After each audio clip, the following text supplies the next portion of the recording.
اے موسیٰ، جب تمہارے قوم کے گناہ بڑھ جائیں تو سمجھ لینا کہ تم پر ظالم بادشاہ مسلط ہونے والا ہے، اور ظالم بادشاہ اس وقت تک نہیں جائے گا جب تک قوم کے لوگوں کو یہ نہیں کہو گے کہ تم اپنے گناہوں سے توبہ کرو۔ بہت ضروری ہے وقف بورڈ کی زمین کا باقی رہنا، اور ان دونوں کا ثبوت قرآن و حدیث سے ہے۔ میں نے جو آیت پڑھی ہے لن تنالوا البر حتى تنفقوا مما تحبون، تو یہ آیت جیسے نازل ہوئی تو فوراً اللہ کے نبی علیہ السلام اور ان کے صحابہ نے وقف کرنا شروع کر دیا۔ اللہ کے نبی نے 7 باغات وقف کیے ہیں جنگ بدر کے بعد، 7 باغات جو یہودیوں کی طرف سے آپ کو ملے تھے۔ ایک یہودی تھا، وہ جب مر گیا اپنی ہی حالت میں، حالت یہودیت میں، تو اس نے وصیت کی تھی کہ اگر میں چلا جاؤں تو میرے یہ باغات محمد رسول اللہ کے ہوں گے۔ جب آپ علیہ السلام کو وہ باغات دیے گئے، وہ وصیت نامہ دیا گیا، تو محمد رسول اللہ پروفیٹ محمد علیہ السلام نے صاف لفظوں میں کہا کہ میں یہ وقف کرتا ہوں قوم و سماج کے لیے۔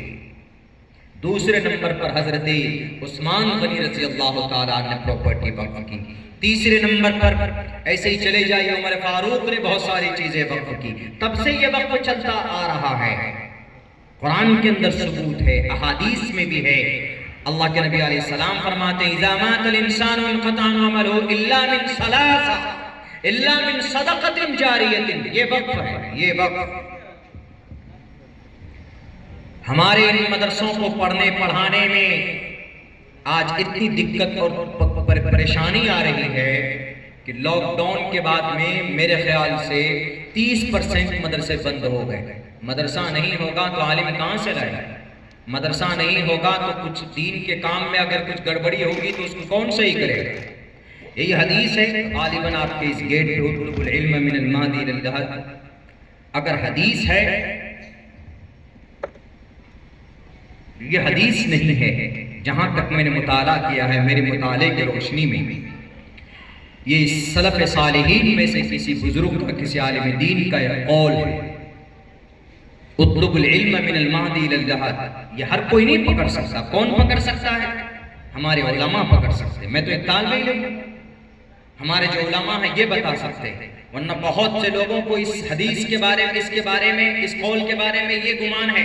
تقریباً 75% لوگ یہی سمجھتے ہیں کہ یہ حدیث ہے، اور اپنی بیانوں میں بھی پیش کر دیتے ہیں کبھی کبھی اطلب العلم من المہدی الی اللحد، کہ ماں کے گود سے لے کر قبر تک علم حاصل کرو۔ اللہ کے نبی نے فرمایا نہیں۔ بعض لوگ کہتے ہیں کہ بھئی امام احمد ابن حنبل نے اس کو صحیح قرار دیا ہے تو غلط ہے، نہیں صحیح قرار دیا۔ مسند احمد پڑھ لیجئے، ان کے اندر میں ہے ہی نہیں، یہ حدیث نہیں ہے، یہ قول ہے۔ یہ چھوٹی چیز ہے، ایک باری سے ایک چھوٹی سی چیز ہے، قول کے طور پر اس کو نقل کیا گیا ہے، یہ حدیث نہیں ہے۔ یہ کون بتائیں کہ ہمارے علماء بتائیں، اور ہمارے علماء ہی نہیں رہیں گے، آپ کا یہ مدرسہ ہی نہیں رہے گا تو عربی چہارم تک کی پڑھائی کہاں سے ہوگی؟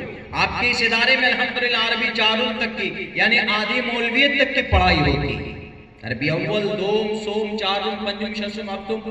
ابھی ہم مہاراشٹر پروگرام میں تھے پچھلے کل، تو اس میں 5 سنت تھے، 5 سادھو سنت۔ انہوں نے کہا کہ مولانا آپ تو ویدات کے اوپر آپ کا ریسرچ ہے، ہمارے یہاں مہاراشٹر میں ایک رام گری مہاراج نے ایک اسٹیٹمنٹ دیا، اسٹیٹمنٹ انٹرویو ان کا یہ آیا ہے